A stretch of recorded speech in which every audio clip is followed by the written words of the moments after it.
ప్రతి అయిపోయారు, ఇన్ఛార్జి రావట్లేదు అని చెప్పేసి ఎట్లుందంటే ఉదాహరణకి ఇచ్చింపల్లి ఊళ్ళో 17 రోజులు ట్రాన్స్ఫర్ కాకపోతే ఈ రోజుకి ఆ ట్రాన్స్ఫర్ కింద ఏ సంఘం ఇచ్చింపల్లి సార్ పండుగపల్లి సచివాలయం అసలు రావట్లేదు సార్. రెండోది రెవెన్యూ వాళ్ళు కూడా సమావేశాలకు అసలు రావట్లేదు. ప్రతి సమావేశంలో కూడా రెవెన్యూ అసలు భూములు మొత్తము వాళ్ళు రీసర్వే షాప్ పెట్టుకొని 1B అడంగం రాకుండా చేసి ఈరోజు రైతులు బ్యాంకులకు పోయి లోన్లు కూడా రెన్యువల్ చేసుకోలేని పరిస్థితి.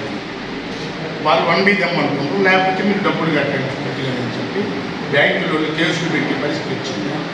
అసైన్మెంట్ భూములు కూడా మొత్తం వాళ్ళు కూడా అన్నట్టు కాసులు ఉంటేనే మా ఆఫీస్కి రండి అన్నట్టు రెవెన్యూ పరిస్థితి ఆ విధంగా తయారైంది. మొత్తం పెద్ద పెద్ద వాళ్ళకి అసైన్మెంట్ భూములు కూడా ఈ ఉమ్మడిగా ఉన్న భిన్నాలని డివైడ్ చేసినటువంటి పరిస్థితి కూడా ఈ ఎంఆర్ఓ ఆఫీసులోనే జరిగింది.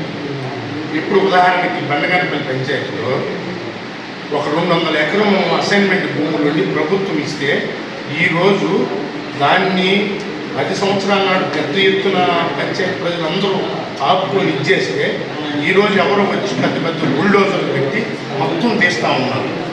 అసలు అటు పశువులకు కానీ మేకలకు కానీ గోధులకు కానీ ఎలాంటి పరిస్థితి లేదు.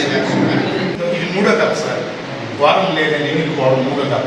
అసలు రేపు స్కూళ్ళు తీసుకున్నారు, ఎడ్యుకేషన్కి సంబంధించి ఉంది, ఆ స్కూళ్ళకు బస్సులు పంపించే టైం ఉంది, గ్రామ సీమల్లో పల్లె వెలుగులు లేవు, ఆ బస్సుల్లో ఆ పిల్లలు ఏ స్కూల్లో జాగ్రత్తలో కూడా తెలవదు. ఎంఈఓ గారు వచ్చున్నారు. కనీసం ఇంత కొద్దిగా నేను అనేది ఏంటంటే అధికారులు కానీ పాలకులు కానీ జనరల్ బాడీకి కూడా ప్రాధాన్యత ఇవ్వకపోతే ప్రజల పట్ల ఇలా పరిస్థితులు ఎలా ఉన్నాయనేటువంటిది చాలా గమ్యగోచరంగా ఉంటుంది. ఒక్క అధికారి అంటే కూడా చేస్తారు. ఈ ఫస్ట్ మీటింగ్ ఉన్నది కూడా నాకు 2 రోజుల ముందు తెలిసింది. నెక్స్ట్ ఎవరెవరు రావాలి ఆయన వాళ్ళందరికీ లెటర్ పెట్టుకుంటారు. ఈ ఉదయగిరి నుంచి నందవరం పోయి రోడ్డు అయితే సార్ గుంతలు తీసి కనీసము ఎన్ని సంవత్సరాలు అయింది సార్? అసలు ఈ రోజుకి టార్చర్ లేదా?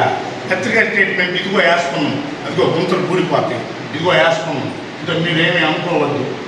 ఇది కనీసం అసలు ఆర్ఎంబీ వాళ్ళు టార్చర్లనే వేయాలి కదా సార్. అవసరం కాదు ప్రయాణికులు గారు పోయేది